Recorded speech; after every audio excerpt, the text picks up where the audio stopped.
할렐루야. 찬양과 말씀과 기도로 시작하는 행복한 아침입니다. 오늘은 신명기 21장 1절에서 14절 말씀 묵상을 나누도록 하겠습니다.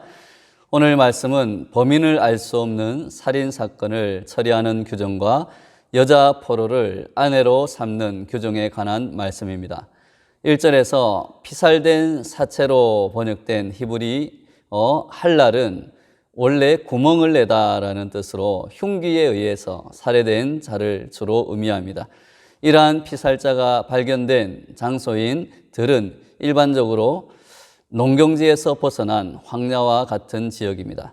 따라서 이곳에서 피살된 시체는 지나가는 익명의 사람들의 무기에 의해서 살해된 자로 간주할 수 있습니다. 그러나 오늘 1절 말씀의 초점은 피살된 그 시체 그 자체에 있다기보다는 내 하나님 여호와께서 내게 주어 차지하게 하신 땅에서라는 문구에 있다고 할 수 있습니다.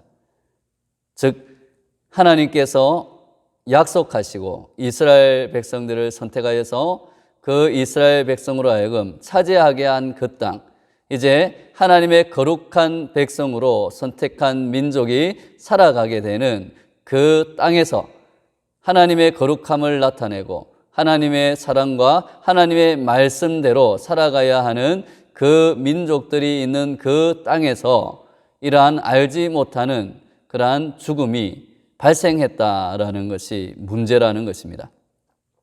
이스라엘이 기업으로 얻게 되는 가나안은 단순한 점령지가 아닙니다.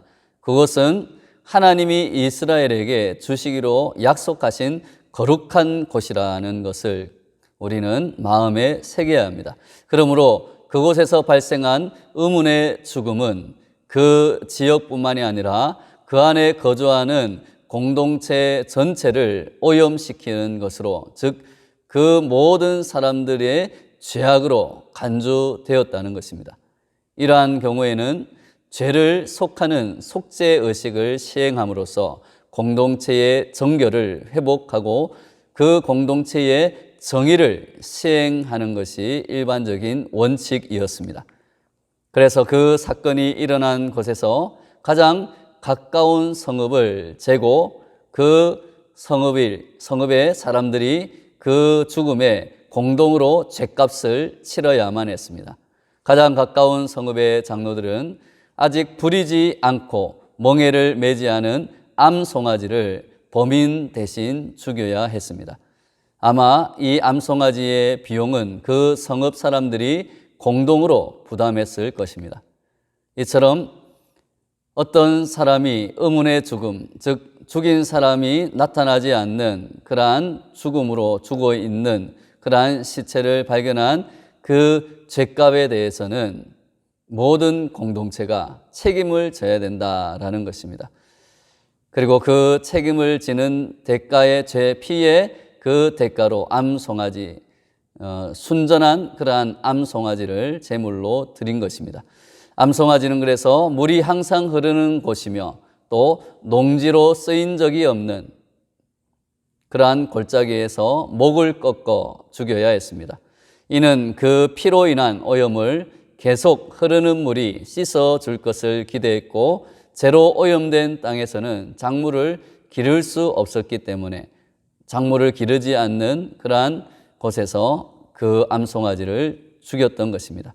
목을 꺾어 죽인다고 하는 표현에서 목을 꺾어 죽이는 것은 낙이나 낙타같이 부정한 동물을 죽이는 방법이었습니다.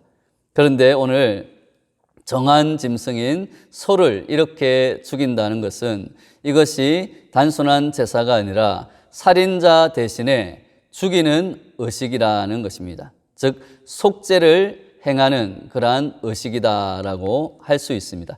이처럼 죄에 대해서 하나님은 그냥 넘어가시는 법이 없다는 것을 보여주십니다.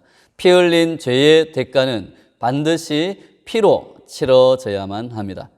이러한 속죄법은 예수님께서 세상 죄를 지고 가는 어린 양으로서 우리가 지은 인류의 불순종의 죄를 속죄하기 위해서 친히 자기 몸을 속죄 제물로 내어주신 십자가에서 완성하셨습니다.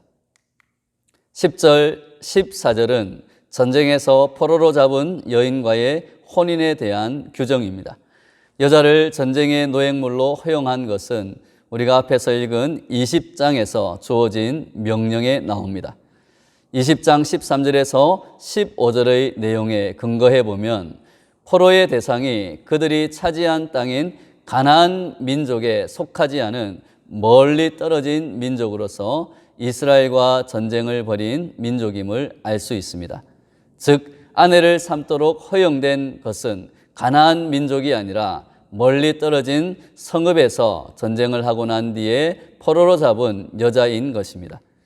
12절에 의하면 아내를 삼고자 하는 포로된 여인은 남자의 집으로 가서 그곳에서 머리를 밀고 손톱을 베어야 했습니다.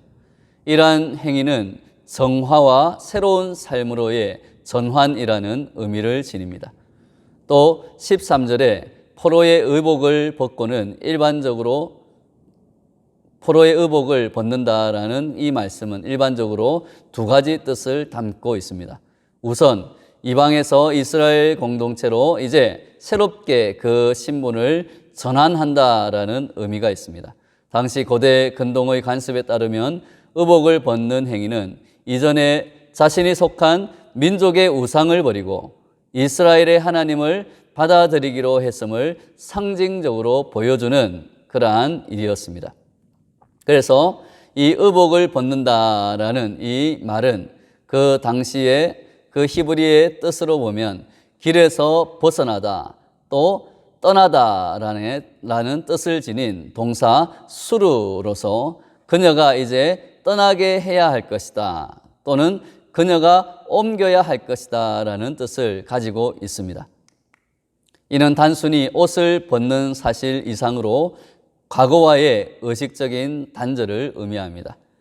이제 더 이상 과거의 그러한 우상을 섬기던 이방의 관습을 따르던 그러한 여인에서 벗어나서 떠나서 이제 이스라엘 백성의 관습을 따르는, 즉 이스라엘이 섬기는 하나님을 따르는 그러한 사람이 된다라는 뜻이 의복을 벗는다라는 그러한 상징적인 행위에 포함되어 있다는 것입니다.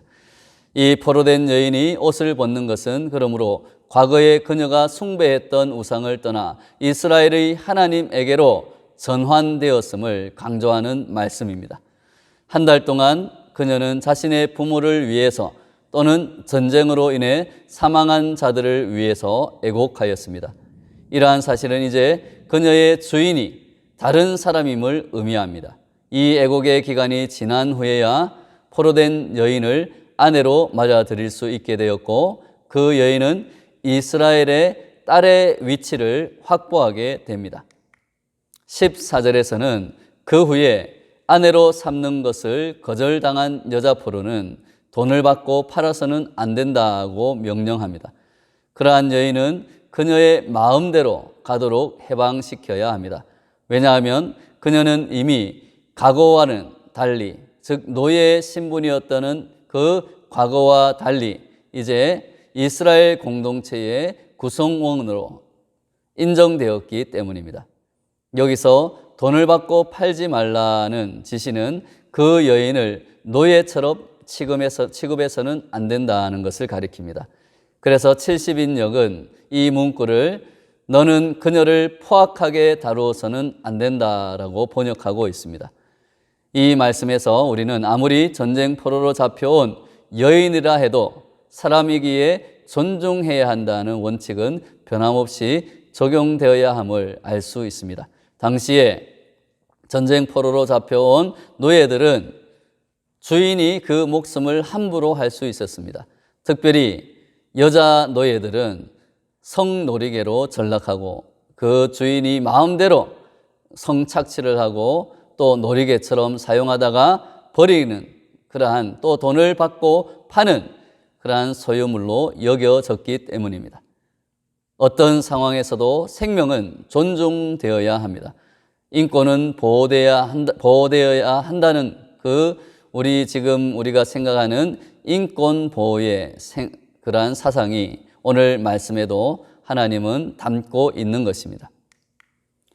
연일 뉴스에 나와서 사람들을 분노하게 하는 N번방의 사건에서 나타나는 아동 성착취의 일과 또 주민에게 갑질당하고 폭행당해서 죽음을 선택한 한 아파트 경비원의 안타까운 기사는 여자뿐만이 아니라 사람들을 노예처럼 포악하게 다루지 말라는 이 하나님의 말씀을 어기는 사람들의 죄악을 우리에게 생생하게 보여줍니다. 이것은 또한 우리의 마음속에도 있는 그러한 죄악들입니다. 우리들도 때로는 나보다 낫다고 생각하는 사람들, 나보다 못하다고 생각하는 사람들에게 갑질을 하고 또 그들을 무시할 때가 있는 것입니다.